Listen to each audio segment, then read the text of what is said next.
doesn't have it up to the chin. He's not used to getting that straight left. No, exactly. Bute has a habit of holding that right hand low, as you know, Mikkel, so you got to fire that straight left if you see the opening. Yeah, of course. And we've seen it from Magee, and now Magee's making this fight. The geography of this fight is not bad for Brian Magee. He's getting enough on the inside so that he can land some of those little short punches. And he's being wise in staying off the rope, staying out of the corners, keeping it in the center of the ring. So far, the challenger, Bute, a 12-1 underdog in his first world title fight, giving a pretty good account of himself. Well, Magee, when he went to fight Mads Larsen in Denmark, nice uppercut. That was the first good uppercut that Bute has been able to land, but there's Magee going back to the body. When he went to fight Mads Larsen, who was 51-2 at that time, he was a huge underdog, and everybody thought he was going to walk in and get destroyed by Larsen. Nice right hook upstairs by Bute. And in that fight, he went into the Lions Den like tonight. This is a good action round. That was a case of lunging by Magee, and he caught a counterpunch that hurt him. Yeah, he can be vulnerable. He dives in. Watch out, watch the head. And at times that has been his undoing. Magee wants to lead the St. Patrick's Day Parade tomorrow. That's right, it's tomorrow in Montreal. How's that parade tomorrow? Well, that's another story. Magee coming in and going to the body, and there you see the combination punching that ends with a right hook to the head of Bute. But this is a big punch for Bute. When he can land the uppercut, and there he gets it in. Oh. Now, that's a difference maker usually for Bute. Yeah. And he gave him a good one. It was a beautiful punch he came with there. But it's also more a chance he took, Lucian Bute, with that uppercut, because you know when you throw uppercut like that, you don't see his head is coming right here. But he knows he's coming in all the time. That's why he's thrown it. So he's trying new combinations, and that's good for Bute. And in Bute's last two fights, the uppercut was the big story. A short one versus former Contender star Jesse Brinkley, and from longer range versus rugged Edison Miranda. Seconds after Miranda gestured, "Is that all you got?" I guess he found out. It is round 5, scheduled for 12 for the IBF Super Middleweight Championship. Lucian Bute in the white, Magee in the black. The unofficial scoring of our press row scores will give you another viewpoint. Vincent Morin from the Journal 24 Hours here in Canada. David Spencer from the Fight News, and Herb Zurkowski from the Montreal Gazette. 40-36, and of course two that have it, as I have it, scored 39-37 for Bute. So I think those scores kind of right on the ball, on the mark. Work out of there, work out. You gotta hold. Stop punching. A lot of holding. Stop punching. Don't push. Well, Pete Podgorski getting miffed. Pushing, holding. And probably the person he'll take it out on most might be Magee, because Magee likes a fight like that. But, there's that straight left again by Magee.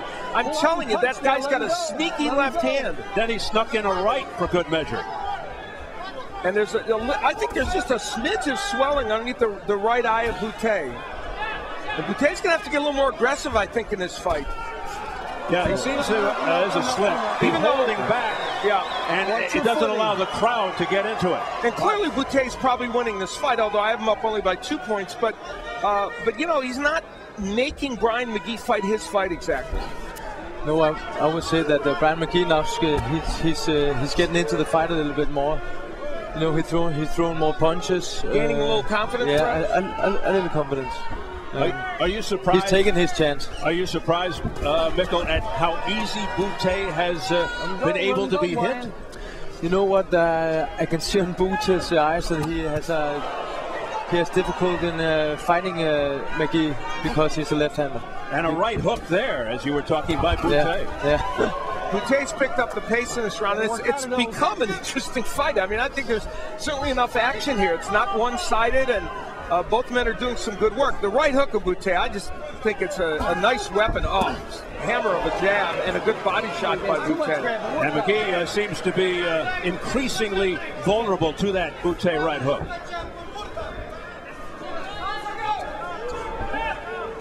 Much less movement from Bute than we are normally seeing in his fights. He's normally more lateral movement, but this fight he has settled down and he is exchanging punches with Magee. Magee acquitting himself well thus far. Final seconds of round 5. Well, coming up. Work out. Punch out. Time! Saturday, April 23rd at 10 p.m. It's the finals of Showtime's Bantamweight Tournament. Joseph Agbeko fights Abner Mares in the championship, and Victor Archenian faces Yanni Perez in the consolation bout.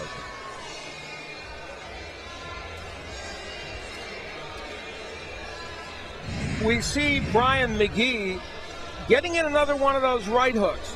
While Bute's has been better, Magee has gotten his in somewhat also, but his is not as powerful as Bute has been. And here's where Magee just kind of, you see the lunging of Brian Magee. That's a perfect example of how that affects him. And Bute's right hook has just been terrific in this fight. And you see he delivers it in a more compact way than Brian Magee and has a little more power on it.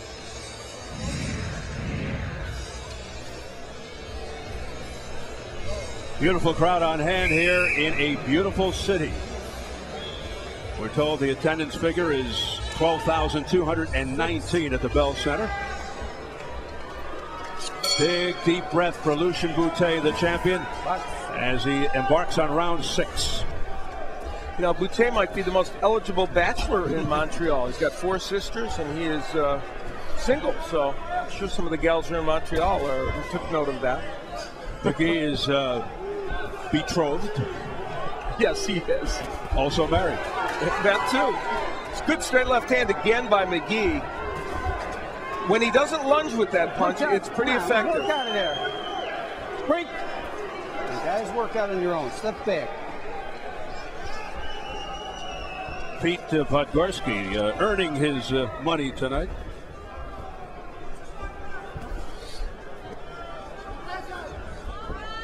Nice movement here by Magee. Yeah, that's strange. You see more lateral movement from him than Bute. And of course, in his younger days, he was more of a boxer counterpuncher. The Bute jab now making itself known. I think Bute has underused the jab, though, in this fight. Would you think so, Mickle? Yeah, he should use it much more. Particularly against a guy like Magee, who comes in. But he's getting very good body punches in. Yes, he is. And also the uppercuts. Right hook. But the body punches is killing Magee in the end. Yeah, there's a body punch by Magee. He's taking it good. Yeah, Brian Magee goes downstairs as well. Both these men committed to this. Jesse Brinkley knocked down a couple of times by Bute in the last fight by body punches, and we mentioned Magee has scored several knockdowns in recent fights with body punches. And Bute can take a punch. He's only been down the one time in the first fight against Andrade. Oh my, big right hook. And down goes Magee. That is a knockdown. 5, 6, 7, 8. The flash knockdown. He doesn't seem to be hurt. He was just startled by it. He got up rather quickly. Oh, a big right hand. Beautiful right hook to the kisser by Bute. And now he has been down before, Brian Magee, and except against Froch, he gets up and stays up. That's the 5th time in his career he's down. Yeah, he was down twice against Froch, down 2 other times, but came back to win. Of course, he lost to Froch. There's another right hook to the head. Now Bute's starting to find the mark more regularly. Clash of heads. Keep him up. Keep him up. It's been a rough fight. A lot of holding, pushing, colliding of heads. Body shot by Bute. He has become so much better a body punch in recent fights. Right hook upstairs by Bute. Now a combination to the head by Bute. Magee, though, fighting back valiantly. Wait, bell coming up. You ready to stop? Heading for the bell, round 6. Magee missing with a straight left hand. That's a fun round of boxing. He's a tough guy. Yeah, he sure is. Bute going downstairs. I mean, that was a tremendous shot downstairs that sent Magee down.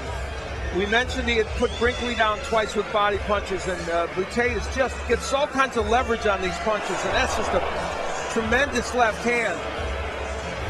And a lot of times when people go down from body punches like that, they don't get up as quick as Brian Magee did, or period. We have to start working now.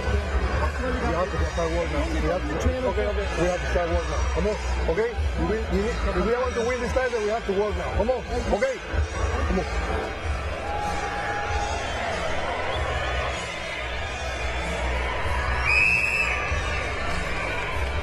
Well, this crowd is now really into it after the knockdown by Bute in round 6 off of a body shot to this man's gut. Bute ready to continue halfway through this IBF Super Middleweight Championship. Let's see how Magee reacts now after he was put down in the last round. Press row scoring pretty interesting. I have it 59-54 as David Spencer of Fight News does, but Herb Zurkowski and Vincent Moran, they have it a little closer, 58-55. Remember, the last round was a 10-8 round. Break. Watch the head coming in, guys. And that's unofficial scoring, of course, by the press row. Lucian Bute trying to protect his undefeated record, 27-0, 22 knockouts, 7-0 with 6 knockouts in world title affairs. Magee 34-3-1 with 24 knockouts. The 1 KO loss to Super 6 semifinalist Carl Froch. This was back in 06. Come on, guys, work out, work out. Bute in the white, Magee in the black. Let him go. It's you. Those inside uppercuts digging in by Bute. You know, Bute's one of these fighters, even though the outside is where he wants to be, he can fight on the inside. There's the Magee jabs coming out, which we haven't seen much of in the last couple of rounds. And that is exactly when that close range uppercut becomes more of a factor for Bute, when he's inside. But he can also unleash it from a distance. Bute trained in Florida for this fight, his 4th straight training camp down there. He said, I get away from Montreal, and it helps me a lot. And we talked about Glenn Johnson. A couple fights ago, he sparred with Glenn Johnson, and that was special. Again, speaking of special, how about the right hook again by Bute? Break. Break. That has been a huge factor in this fight. A lot of head movement from Bute. Bute keeps his left hand so low, and yet he gets away with it for the most part in fights. And even though Magee's landed some good straight left hands over it, not that many. Bute relies a lot on his reflexes.